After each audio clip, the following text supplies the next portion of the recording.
Hello friends, welcome to my YouTube channel Samrat education. दोस्तों, आज की इस वीडियो में आप लोगों को बीएससी एग्रीकल्चर थर्ड सेमेस्टर के एक विषय फंडामेंटल ऑफ एंटोमोलॉजी सेकेंड का 10 से 12 मोस्ट इंपॉर्टेंट क्वेश्चन बताऊंगा, जिसमें 5 से 6 लॉन्ग क्वेश्चन रहेगा। तो चलिए वीडियो स्टार्ट करते हैं। और वीडियो अच्छा लगे तो वीडियो को लाइक कीजिएगा, चैनल को सब्सक्राइब कीजिएगा। और यदि आप लोग को इसका पीडीएफ चाहिए तो डिस्क्रिप्शन में व्हाट्सएप ग्रुप का लिंक और व्हाट्सएप नंबर दिया गया है, मैसेज करके आप लोग इसका पीडीएफ भी ले सकते हैं। तो चलिए स्टार्ट करते हैं। सबसे पहला हमारा जो टॉपिक वो है कीट। कीट क्या होता है? तो कीट क्या होता है, मैं आप लोग साधारण एक बात सब में बताऊं तो कीट एक आर्थ्रोपोडा संघ का प्रमुख प्राणी होता है, जिसका शरीर 3 भागों में विभक्त होता है। बस दोस्तों, वही कीट होता है। तो चलिए देखते हैं। कीट आर्थ्रोपोडा संघ का एक प्रमुख वर्ग है। इसके 10 लाख से अधिक जातियों का नामकरण हो चुका है। अब आप लोग कहेंगे कि मैं जब एक लाइन में बता दिया तो इतना बड़ा लिखा क्यों? इसलिए लिखा हूं कि आप लोग को यदि एग्जाम में 5 नंबर में भी आए तो भी आप लोग इससे कुछ समझ के लिख सकते हैं। तो कीट आर्थ्रोपोडा संघ का एक प्रमुख वर्ग है। इसके 10 लाख से अधिक जातियों का नामकरण हो चुका है। पृथ्वी पर पाए जाने वाले सजीवों में आधे से अधिक कीट हैं। ऐसा अनुमान लगाया गया है कि कीट वर्ग के 3 करोड़ प्राणी ऐसे हैं जिनको चिन्हित ही नहीं किया गया है। अतः इस पृथ्वी पर 90% जो है वह कीट हैं, 10% सिर्फ इंसान है। तो दोस्तों समझिए कीटों की संख्या कितनी ज्यादा है। तो यह था कीट। अब पूछ देगा कीट विज्ञान क्या होता है? तो विज्ञान की वह शाखा जिसमें कीटों के बारे में संपूर्ण अध्ययन करते हैं कि कीट क्या खाता है, कैसे रहता है, किस वातावरण में रहता है और कब कब होता है, क्या इसने मतलब कीटों के बारे में संपूर्ण अध्ययन करेंगे, तो उसी को कहेंगे कीट विज्ञान। कीट विज्ञान की वह शाखा जिसमें कीट का संपूर्ण अध्ययन करते हैं, उसी को कहा जाता है कीट विज्ञान। आगे चलते हैं। कीटनाशक। कीटनाशक क्या होता है? तो फसलों को हानि पहुंचाने वाले समस्त जीवों पर घातक प्रभाव डालने वाले रसायनों को पीड़कनाशी अथवा पेस्टिसाइड कहते हैं। पीड़कनाशी कह सकते हैं या कीटनाशी कह सकते हैं दोस्तों। तो इसे अलग अलग नामों से जाना जाता है। पीड़कनाशी, कवकनाशी, कीटनाशी, तो अलग अलग नामों से इसे जाना जाता है। तो कीटनाशक क्या होता है? तो फसलों को हानि पहुंचाने वाले जो कीट होते हैं उनके ऊपर कोई ऐसा रसायन जो घातक प्रभाव डाले, उसी को इंसेक्टिसाइड कहते हैं। आगे देखेंगे ईटीएल। मैं आप लोग को बोला था बार बार कि दोस्तों आप लोग को इंटीग्रेटेड डिजीज मैनेजमेंट अच्छे से पढ़ना है, क्योंकि आगे भी इसकी जरूरत पड़ेगी। तो लगभग ज्यादा से ज्यादा सिलेबस उसी का है, आईडीएम का ही है। तो चलिए आइए, ईटीएल मैंने उसमें बताया, इसमें बताना पड़ेगा। तो कीटों की वह संख्या जिसको ईआईएल पर पहुंचने से पहले ही इंसेक्टिसाइड का छिड़काव कर दिया जाए, तो उसी को ईटीएल कहते हैं। कीटों की वह संख्या जिसको ईआईएल पर पहुंचने से पहले ही इंसेक्टिसाइड का छिड़काव कर दिया जाता है, तो उसे ईटीएल कहते हैं। ईटीएल से हमें यह पता चलता है कि हमें कब कीटनाशक का छिड़काव करना चाहिए, जिससे जो पीड़कों की संख्या है वह आर्थिक क्षति स्तर तक न पहुंचे। जैसे आप लोग मैं बता दूं, तीन दोस्तों 3 सीमा होती है, 3 लेवल होता है। एक लेवल नीचे, एक दूसरा, एक तीसरा। ईटीएल यहाँ पर होता है, ईआईएल यहाँ पर होता है। जब दोस्तों कीटों की संख्या यहाँ पर रहेगी तो कोई दिक्कत नहीं है, यहाँ तक आ जाएगी तो भी कोई दिक्कत नहीं होता, तो भी हमारे फसल को हानि नहीं पहुंचाता। लेकिन जैसे ही यह ईआईएल पर पहुंचने वाला होता है तो वह फसल को नुकसान पहुंचाता है। इसका कहने का मतलब यही है कि जब ईटीएल पर वह पहुंचे तभी हमें इंसेक्टिसाइड का छिड़काव कर देना चाहिए। तो इससे हमें यह पता चलता है ईटीएल से कि हमें कब कीटनाशी का छिड़काव करना चाहिए, जिससे जो कीट है वह आर्थिक क्षति स्तर तक न पहुंच सके। तो समझ गए होंगे। आगे चलते हैं। अब ईआईएल क्या होता है? Economic injury level. तो वह सीमा जो नाशी जीवों की संख्या को एक सीमा के नीचे बनाए रखती, उसी को ईआईएल कहते हैं। या आईपीएम की सस्ती और सबसे अच्छी विधि है जो नाशी जीवों के नियंत्रण की सभी विधियों के समुचित तालमेल पर आधारित है। इसका लक्ष्य नाशी जीवों की संख्या एक सीमा के नीचे बनाए रखना है। उसी सीमा को ईआईएल या आर्थिक क्षति स्तर सीमा कहते हैं। तो यह भी समझ गए होंगे आप लोग। चलिए आगे चलते हैं। होस्ट प्लांट रेजिस्टेंस, मैंने आईडिया में भी बताया था, इसमें भी बताना पड़ेगा क्योंकि एग्जाम में आ सकता है। तो होस्ट प्लांट रेजिस्टेंस क्या होता है? परपोषी प्रतिरोध एक प्रकार का जैविक नियंत्रण है। इसमें किसी प्रकार के रसायन का प्रयोग नहीं करना पड़ता, जिसमें परपोषी पौधे स्वयं एक विरोधक की भूमिका अदा करते हैं। रोग प्रतिरोधी किस्में पादप रोग प्रबंधन की बहुत सस्ती, सरल, प्रभावी एवं सबसे व्यवहारिक विधि हो सकती हैं। ये पादप रोगों द्वारा होने वाली हानियों के प्रतिरोधी किस्मों को उगाकर रोकना प्रभावशाली, लाभकारी प्रदूषण की दृष्टि से सुरक्षित होता है। दोस्तों उसी को रोग प्रतिरोधी किस्म कहते हैं। रोग प्रतिरोधी किस्म मतलब दोस्तों कोई ऐसा रोग, ऐसा किस्म हम लोग लाएंगे जो रोग से लड़ने वाला हो, जो रोग को लड़े, रोग से लड़े, रोग को लड़ के खत्म कर दे, अपने अंदर रोग को आने ही न दे, तो उसी को कहते हैं रोग प्रतिरोधी किस्म। तो इसलिए दोस्तों फसलों में जो कीट होते हैं उनको रोकने के लिए हम लोग यदि प्रतिरोधी किस्मों को उगाएंगे तो उससे हमारा स्वास्थ्य में कोई प्रभाव नहीं पड़ेगा और प्रदूषण की दृष्टि से भी हम लोग सुरक्षित रहेंगे। तो यही था होस्ट प्लांट रेजिस्टेंस। आगे चलते हैं। प्रीडेटर्स, इसको भी मैंने बताया था। तो प्रीडेटर मतलब दोस्तों परभक्षी। परभक्षी क्या होता है? वह वन्य जीव जो अन्य प्राणियों का शिकार करके उन्हें खाकर अपना पेट तथा अपने परिवार का पेट भरता है, उसी को परभक्षी कहते हैं। जैसे बाघ, तेंदुआ, भेड़िया, ये सब क्या है दोस्तों? ये सब अन्य जो पशु होते हैं उनका शिकार करके खाते हैं, उसके बाद उसी से अपने जो बच्चे होते हैं उनको भी खिलाते हैं और उसी से अपना पालन पोषण जो है वह करते हैं। तो उसी को कहते हैं प्रीडेटर्स, परभक्षी। आगे चलते हैं। कैटेगरी या पेस्ट, पीड़कों की श्रेणियां। तो कैटेगरी या पेस्ट हम लोग अब देखेंगे, बहुत ही इंपॉर्टेंट है दोस्तों, एग्जाम में पूछ चुका है। तो वह पेस्ट जो फसलों को 5 से 10% से कम नुकसान पहुंचाता है उसे माइनर पेस्ट कहते हैं। उसे क्या कहते हैं? Minor paste. वह पेस्ट जो फसल को 5 से 10% तक का नुकसान पहुंचाता है या उससे कम का नुकसान पहुंचाता है उसे माइनर पेस्ट कहते हैं। वह पेस्ट जो फसलों को 10% या उससे अधिक का नुकसान पहुंचाता है उसे मेजर पेस्ट कहते हैं। 10% से कम माइनर, 10% से अधिक मेजर। वह पेस्ट जो किसी फसल पर नियमित रूप से आता है उसे रेगुलर पेस्ट कहते हैं। जो नियमित रूप से आएगा उसे क्या कहेंगे? रेगुलर पेस्ट कहेंगे। वह पेस्ट जो कभी कभी फसलों पर आता है उसे क्या कहेंगे? ओकेशनल पेस्ट कहते हैं। जो कभी कभी आता है उसे ओकेशनल, जो नियमित रूप से आता है उसे रेगुलर। वह पेस्ट जो किसी विशेष भाग या किसी विशेष मौसम में आता है उसे सीजनल, उसे क्या कहेंगे? Seasonal paste. वह पेस्ट जो साल भर एक ही फसल पर पाया जाता है उसे परसिस्टेंट पेस्ट कहते हैं। तो वह पेस्ट जो फसलों को 5 से 10% से कम नुकसान पहुंचाता है उसे माइनर पेस्ट। वह पेस्ट जो फसलों को 10% या उससे अधिक का नुकसान पहुंचाता है उसे मेजर पेस्ट। वह पेस्ट जो किसी फसल पर नियमित रूप से आता है उसे रेगुलर पेस्ट। वह पेस्ट जो किसी फसल पर कभी कभी आता है उसे वह पेस्ट जो कभी कभी फसलों पर आता है उसे ओकेशनल पेस्ट। वह पेस्ट जो कभी वह पेस्ट जो कभी किसी विशेष भाग या विशेष मौसम में आता है उसे सीजनल पेस्ट। वह पेस्ट जो साल भर एक ही फसल पर पाया जाता है उसे परसिस्टेंट पेस्ट कहते हैं। तो यह थी दोस्तों पीड़कों की श्रेणियां। आगे चलते हैं। उससे पहले मैं आप लोगों को यहीं पे बता देता हूँ, एक रेजिस्टेंस से पूछता हॉरिजॉन्टल रेजिस्टेंस और वर्टिकल रेजिस्टेंस और ट्रू रेजिस्टेंस। इसको मैंने बताया था आइडिया में, फिर बता रहा हूँ। हॉरिजॉन्टल रेजिस्टेंस क्या होता है? तो क्षैतिज प्रतिरोध रोगजनक के खिलाफ पौधों का प्रतिरोध होता है जो कई जीनों द्वारा नियंत्रित होता है। सिर्फ इतना अंतर होता है कि जो हॉरिजॉन्टल रेजिस्टेंस होता है यह रोगजनक के खिलाफ जो पौधे का प्रतिरोध होता है वह कई जीनों द्वारा नियंत्रित करता है, और जो वर्टिकल रेजिस्टेंस होता है वह एक जीन के द्वारा नियंत्रित करता है। ठीक है। तो हॉरिजॉन्टल रेजिस्टेंस क्या होता है? हॉरिजॉन्टल रेजिस्टेंस रोगजनक के खिलाफ पौधे का प्रतिरोध होता है जो कई जीनों के द्वारा इसको नियंत्रित करता है। इसे कभी कभी सामान्यीकृत प्रतिरोध भी कहा जाता है। इस शब्द का प्रयोग पहली बार 1963 में जे.ई. वेंडर प्लैंक द्वारा किया गया था। वर्टिकल रेजिस्टेंस क्या होता है? वर्टिकल रेजिस्टेंस वह रेजिस्टेंस है जो रोगजनक के खिलाफ पौधे का प्रतिरोध होता है जो एक जीन के द्वारा नियंत्रित किया जाता है। तो यह था दोस्तों क्या? Major pest, minor pest. मैंने आप लोगों को एक और क्वेश्चन बताना है, method of detection by diagnosis of disease, रोगों का पता एवं निदान करना। तो इसकी कुल 3 विधियां होती है। मैंने आप लोगों को बताया था 4 विधि, random sampling, point sampling, trap sampling, अनुक्रमित सैंपलिंग। तो मैं नहीं बताऊंगा आप लोगों को इसको, क्योंकि पीछे मैंने बता दिया है और वीडियो काफी लंबा हो जाएगा उसकी वजह से। आगे चलते हैं, अभी बहुत सारा इंपॉर्टेंट चीज आप लोग को बताना है। आज के एग्जाम में इसका आने का 75% चांस है। क्लासिफिकेशन ऑफ इंसेक्टिसाइड, तो इसको आप लोग जरूर अच्छे से पढ़ लीजिएगा। तो कीटनाशकों का वर्गीकरण, तो कीटनाशकों को दोस्तों कीटनाशी रसायनों का वर्गीकरण विभिन्न तरीकों से किया जाता है दोस्तों। इसको 3 प्रकार से बांटा गया। पहला प्रवेश के आधार पर, ठीक है, दूसरा क्रिया के आधार पर, तीसरा रासायनिक संगठन के आधार पर। कीटनाशकों का वर्गीकरण हम लोग देख रहे हैं। तो कीटनाशकों को 3 भागों में बांटा गया है।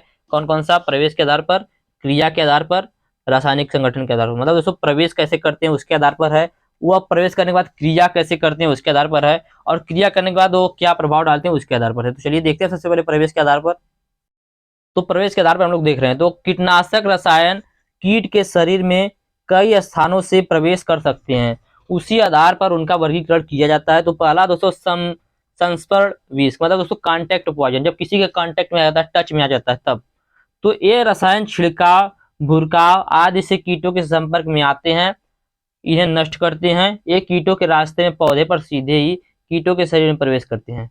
तो यह था दोस्तों कांटेक्ट पॉइजन। दोस्तों जब हम लोग क्या करते हैं, जब मशीन से छिड़काव करते हैं या हम लोग डस्ट करते हैं, तब क्या होता है, कीटनाशकों के ऊपर जाता है, जिससे कीटनाशक नष्ट हो जाते हैं। तो पहला यह था दोस्तों। दूसरा है अमाशय विष, स्टोमच पॉइजन। इस प्रकार के रसायन कीट के अमाशय के अंदर जाकर अपना असर दिखाते हैं। यह मुख्यतः पत्ती काटने वाले कीटों के विरुद्ध कारगर होते हैं, जिनका प्रयोग खाद्य चुग्गा विष बनाने में किया जाता है। तो स्टोमच पॉइजन क्या होता है, इस प्रकार का जो रसायन होता है वह अमाशय के अंदर जाकर अपना असर दिखाता है, तो उसे स्टोमच, उसके ऊपर जाकर अपना असर दिखाएगा तो कांटेक्ट। आगे देखते हैं सर्वांगी दैहिक विष, सिस्टमेटिक पॉइजन। यह एक तरह का अमाशय विष है। यह भी अमाशय विष है जो पौधे की जड़ों या पत्तियों में छिड़कने के बाद पौधे के मुख्य रस धारा में अवशोषित कर लिए जाते हैं एवं वहां से पूरे पौधे में विषैली मात्रा में समाहित हो जाते हैं। इस तरह के रसायनों का प्रयोग रस चूसक कीटों के विरुद्ध किया जाता है। जो कीट रस चूसते हैं उनके विरुद्ध किया जाता है। यह दोस्तों उसके जड़ में डाला जाता है और पत्तियों में छिड़का जाता है, जिसके बाद वो पूरे पौधे में फैल जाता है। उसके बाद जो रस चूसने वाला कीट होता है उसको चूसता है, तो उससे उसकी मृत्यु हो जाती है। आगे चलते हैं धूमक फमियान्ट। इस प्रकार के कीटनाशी कमरे के तापमान में गैस की अवस्था में बदल दिए जाते हैं और कीट के श्वसन तंत्र में प्रवेश करके उसे मार देते हैं। इनका प्रयोग मुख्यतः बंद स्थानों पर किया जाता है। तो यह था दोस्तों किसके आधार पर, प्रवेश के आधार पर। अब देखेंगे हम लोग किसके आधार पर, क्रिया के आधार पर। तो क्रिया के आधार पर कीटों का वर्गीकरण। तो कीटनाशकों का क्रिया के आधार पर वर्गीकरण निम्न प्रकार से किया जाता है। पहला दोस्तों भौतिक कीटनाशक, फिजिकल पॉइजन। तो फिजिकल पॉइजन क्या होता है, इस समय के रसायन स्वयं विषैले नहीं होते हैं। इस प्रकार के रसायन स्वयं विषैले नहीं होते हैं, मगर यह रसायन कीटों के श्वसन छिद्रों में घुसकर उन्हें बंद कर देते हैं, जैसे भारी खनिज तेल। साथ ही इस मात्रा के कुछ पदार्थ की कीट त्वचा को लड़कर नुकसान पहुंचाता है, जिससे उनके शरीर में पानी की मात्रा कम हो जाती है, जैसे सिलिका एरोजेल। ये सब क्या करते हैं दोस्तों, इसमें उसके शरीर में जो छिद्र होता है कीटों के, उसी में जाकर बंद कर देते हैं उसको, जिससे वो पानी नहीं पी पाता है, जिससे उसकी मृत्यु हो जाती है। तो यह था दोस्तों भौतिक कीटनाशक। अब देखेंगे जीव द्रव्य, प्रोटोप्लाज्म पॉइजन। यह विष कीट के शरीर के जीव द्रव्य को एक जगह एकत्रित कर देते हैं। क्या बोला है, यह विष जो होता है वह कीट के शरीर का जो जीव द्रव्य होता है उसको एक जगह एकत्रित कर देता है, या प्रोटीन की मात्रा कम अथवा विकृत हो जाती है। जैसे दोस्तों भारी धातु, पारा, आर्सेनिक, फ्लोराइड्स, ये सब क्या करते हैं, जो जीव द्रव्य होता है उसको एक जगह एकत्रित कर देते हैं। तो ये था दोस्तों प्रोटोप्लाज्म द्वारा। आगे चलते हैं रासायनिक विष। यह दो तरह के होते हैं, उपापचय रोकने वाले एवं तंत्रिका तंत्र। तो रासायनिक विष कितने प्रकार के होते हैं, दो प्रकार के। तो पहला, ये दो प्रकार के होते हैं, कौन सा, उपापचय रोकने वाला, दूसरा तंत्रिका तंत्र। आगे देखेंगे अमाशय विष, स्टोमच पॉइजन। तो इस प्रकार के विष आंत की भीतरी त्वचा को नष्ट कर देते हैं, जिससे कीटों में लकवा जैसी बीमारी हो जाती है। जैसे हम लोगों में लकवा की बीमारी होती है, कीटों में लकवा की बीमारी होती है। तो इस प्रकार के जो कीट होते हैं विष की आंत की भीतरी त्वचा को नष्ट कर देते हैं, जिससे कीटों में क्या हो जाती है, लकवा जैसी बीमारी हो जाती है। आगे चलते हैं रासायनिक संगठन के आधार पर। तो कीटनाशकों के उपयुक्त तो दोनों प्रकार के वर्गीकरण में एक मुख्य कमी है कि ये दोनों एक दूसरे से मिलते हैं। जैसा कि आप लोगों ने देखा, जैसा कि अमाशय विष संस्पर्शी विष भी हो सकता है, अथवा जीव द्रव्य विष तंत्रिका विष के समान भी कार्य कर सकता है। इस प्रकार की कमी को दूर करने के लिए कीटनाशकों का रासायनिक संगठन के आधार पर वर्गीकरण किया जाता है। तो पहला, कीटनाशी मुख्य रसायन की प्रकृति के आधार पर कीटनाशकों को मुख्यतः निम्नलिखित दो भागों में विभक्त किया गया है। पहला अकार्बनिक रसायन, दूसरा कार्बनिक रसायन। अब क्या होता है अकार्बनिक रसायन, इस प्रकार के कीटनाशक खनिज लवणों से बनते हैं और आर्सेनिक, सीसा, पारा एवं गंधक इत्यादि खनिज का मुख्यतः इस्तेमाल होता है। इन कीटनाशकों का आजकल प्रयोग नहीं किया जाता है। इसका कारण यह है कि ये स्तनधारियों के लिए अत्यंत विषैले होते हैं। इनके अवशेष लंबे समय के लिए वातावरण में मौजूद रहते हैं एवं कार्बनिक रसायनों की अपेक्षा कीटों के लिए कम विषैले होते हैं। इसलिए दोस्तों इनका कार्बनिक रसायन का प्रयोग नहीं किया जाता है। आगे देखेंगे कार्बनिक रसायन। कार्बनिक कीटनाशक रसायनों को दो भागों में विभक्त किया जा सकता है, प्राकृतिक एवं संश्लेषित कीटनाशक। प्राकृतिक कीटनाशकों की श्रेणी में पेट्रोलियम खनिज तेल से बने कीटनाशी व वानस्पतिक उत्पत्ति वाले कीटनाशी मुख्यतः पाए जाते हैं। संश्लेषित कीटनाशी रसायनों में तांबा, हाइड्रोजन और एक से अधिक दूसरे तत्व जैसे क्लोरीन, फास्फोरस एवं नाइट्रोजन होते हैं। ये मुख्यतः क्लोरीन युक्त हाइड्रोकार्बन, कार्बनिक फास्फोरस, कार्बोमेट रसायन होते हैं। तो यह था दोस्तों कीटनाशकों का इंसेक्टिसाइड का वर्गीकरण। आगे देखेंगे हम लोग कि जो जैविक कारक होते हैं वह पर्यावरण पे अपना क्या प्रभाव डालते हैं, इन्वायरमेंट पे। बहुत इंपॉर्टेंट एग्जाम पूछा हुआ क्वेश्चन है। जैविक और अजैविक दोनों कारकों को देखेंगे। तो चलिए देखते हैं सबसे पहले जैविक कारक क्या होता है। तो जैविक कारक में क्या क्या आ जाएगा दोस्तों? जैविक कारक में आ जाएगा समस्त जीवधारी, पेड़ पौधे, जीव जंतु और मानव और इकोलॉजिकल फैक्टर। अजैविक कारक में क्या आ जाएगा? मृदा, जल, वायु, प्राकृतिक शक्ति, प्रकाश, गुरुत्व एवं आणविक शक्ति। तो हम लोग सबसे पहले देखेंगे एबायोटिक और नॉन लिविंग कंपोनेंट। एबायोटिक और नॉन लिविंग कंपोनेंट। तो इसमें हमारा जो पहला है अजैविक कारक में, उसमें पहला हमारा जो है वह है ह्यूमिडिटी। ह्यूमिडिटी ह्यूमिडिटी का क्या प्रभाव पड़ता है पर्यावरण पे? तो वायुमंडल में जल वाष्प या नमी की मात्रा को आर्द्रता कहते हैं।